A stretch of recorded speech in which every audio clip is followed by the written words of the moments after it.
তারিখে শ্রীনগর থানাধীন শিবরামপুর বারুইখালী ইউনিয়নের শিবরামপুর গ্রামের খানবাড়িতে একজন সরকারি ঊর্ধ্বতন কর্মকর্তার বাড়িতে ডাকাতি সংঘটিত হয়েছে।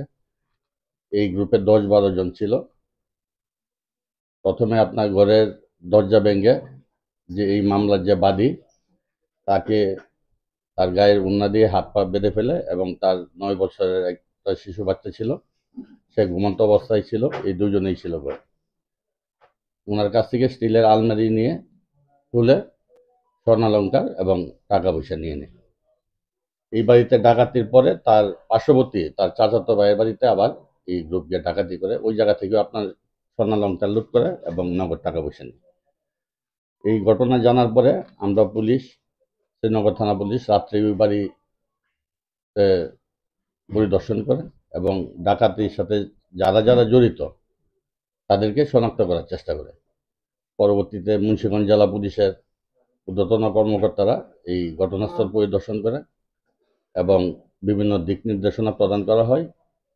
শ্রীনগর থানা পুলিশ এবং ডিবির একাধিক টিম দেশের বিভিন্ন জায়গায় তল্লাশি করে, অভিযান পরিচালনা করে বিভিন্ন তথ্য প্রযুক্তির সহায়তায় আসামিদের গ্রেফতার করতে সক্ষম হয়।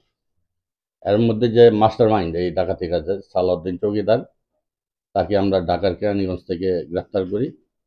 তার দেওয়া তথ্য মতে যে স্বর্ণ নিয়ে বিক্রি করেছে স্বর্ণ ব্যবসায়ী শ্রীনগর থানার উজ্জ্বল দাসকেও আমরা গ্রেফতার করি।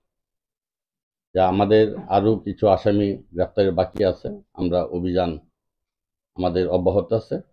আর বাকি যে ইতিমধ্যে যাদের গ্রেফতার করা হয়েছে তারা আমাদের কাছে স্বীকারোক্তি প্রদান করেছে এবং আদালতেও তারা এই ঘটনার সাথে যে সম্পৃক্ত ডাকাতি সংগঠন করেছে আদালতেও তারা স্বীকারোক্তি জবানবন্দি দেবে।